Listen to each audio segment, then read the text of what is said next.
This is Morning Coffee with Mr. Fox. I'm Mr. Fox. So this morning we're gonna flip on our water. So hopefully I actually filmed this morning. Over the weekend, as you probably saw, instead of making coffee, I purchased coffee one day and I used a bit of a substitute the other day. So whatever, what can you do? But I'm gonna try and bring a video every single day. No matter what. So also Friday was kind of I was really busy at work, and then I was really busy in the evening, so I didn't get a chance to upload the videos till late Sunday, so sorry about that. This morning used a bit more coffee, so I used 17 grams instead of 16. Also, I think, like I discussed, I'm going to try and follow the recipe a little closer and do actually 60 grams of water during the bloom to try and create some consistency, because I was kind of doing like 30, sometimes 45, whatever. So I don't know if it's better or worse, but like I said, it'll at least be exactly the same. So it could change with the blooming and how long it, like how much water I do or how long I do it. So I'm just gonna try and be more consistent with it and do exactly 60 or roughly 60 grams and see if this works. Also, like I mentioned, I do my coffee a little finer than suggested, but I think it's because of the shape of this pour over. I think it's meant for more water and more beans, so it'll filter through the beans a little differently. So that's why I do my beans a little finer than suggested from Subtext's pour over card. Subtext, they're obviously sort of the coffee experts, you know, they do the roasting and they brew and they kind of figure out all the different methods that work. So I assume whatever they suggest is probably better, but like I said, the final coffee is way too weak that way. Just I think it's, again, because of the shape of this pour over. I think eventually I might upgrade and buy a different one, and I haven't been able to figure out how much, because I think each pour over, the shape and size has a specific water amount it should do. So maybe this should do 2 cups instead of 1, kind of thing. So in any case, that's done. This is ready to go. So I'm gonna start my weighing scale, so hopefully it doesn't go off halfway through like it did before. Alright, so I'm going to tare. And because I'm filming today with my phone, I'm going to have to use Alexa to do my timing.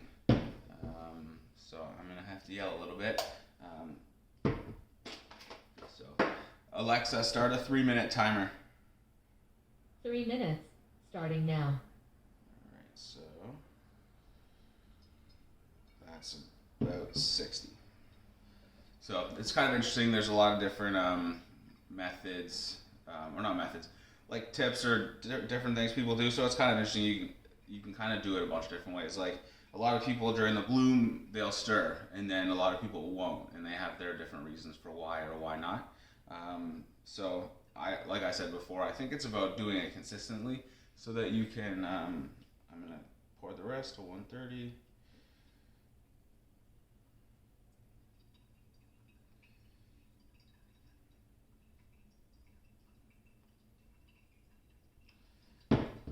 Yeah, so like I was like I was saying, it's about consistency, sort of trying to be a little scientific about it. So if you can repeat the same process every day, you can expect a very similar result. And then from that point, you can actually then adjust things like, oh, change your grind a little bit, because you roughly know what's going to happen. When you make the grind like finer, you'll extract more coffee, maybe more flavors, or you might push it into bitterness. Or if you do, and then what do we get? One.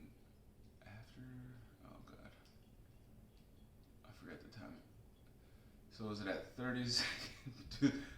30. Okay, that should be about now. 120. Yeah, that's right.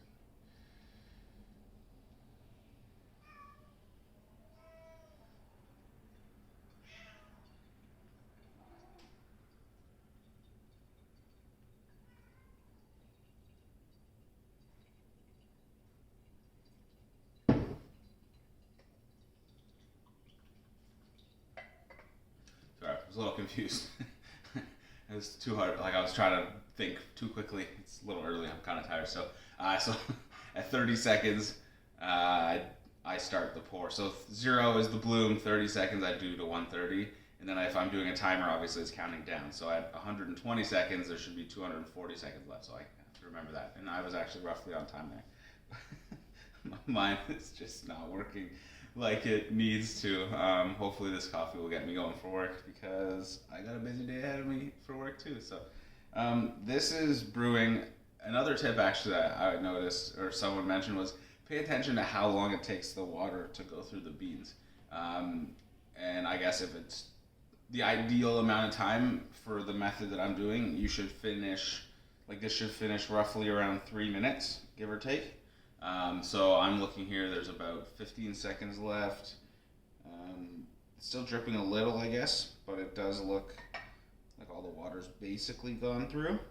So maybe that's a little short. Alexa, dismiss timer.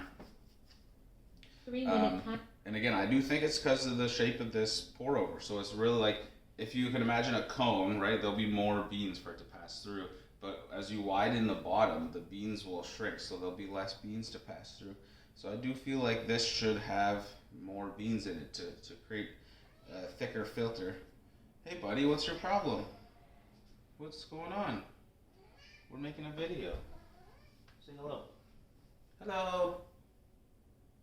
You got fed, what do you want? Say hello. Okay, give daddy a quick kiss. Okay, love you too. Okay, go, get out of the kitchen.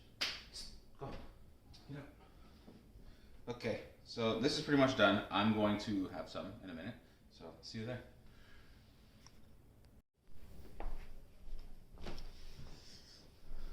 Alright, so we have the Muru Double A again from Kenya. I'll be drinking this until the beans are done. I have about 250, or had 250 grams of it from Subtext again from downtown Toronto. So this is supposed to have some sort of undertones of red currant, lime, some sort of something pastry, some sort of fruity pastry. So usually the fruity ones are not my favorite, like I mentioned, but they're still good, still coffee. So I drink my coffee black, especially when I get the single origin beans, just because it's it's supposed to be good and interesting flavors. So instead of putting a bunch of milk and cream in it, and because I can control the brewing, it kind of comes out the way I like it. Whereas like I find like Starbucks and places like that, they over roast their beans, I find, and it's a little too bitter, and the brewing method is not exactly what I would like, or it doesn't extract the flavors that I would like. So I always just put cream when I go to places like that. But anyways, yeah. So this one's cooled down a little bit. Like I mentioned, drinking it too hot, you can't really taste it as much. So let's have this up.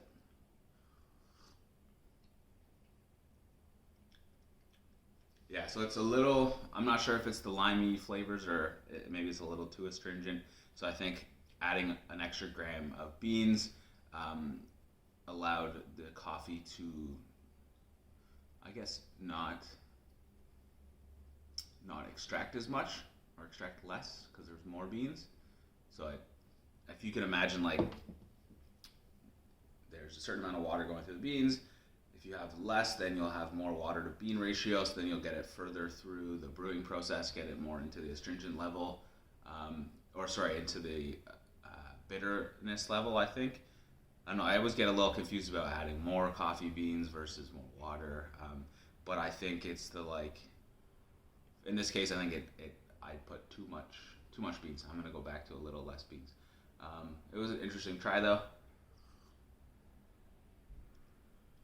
Although honestly, this is probably exactly what they were going for. Or not exactly. It's not like I brewed it perfectly. But I think this is roughly what it should be. But again, I like it slightly more bitter to cut down some of the sort of fruity acidity. That's just a personal preference. But tomorrow I'll go back to the 16 grams and see what happens. But anyways, hopefully you guys get a chance to have good coffee. And hopefully my pour over method is helping or not or whatever. Anyways, hopefully you have a good day. Cheers.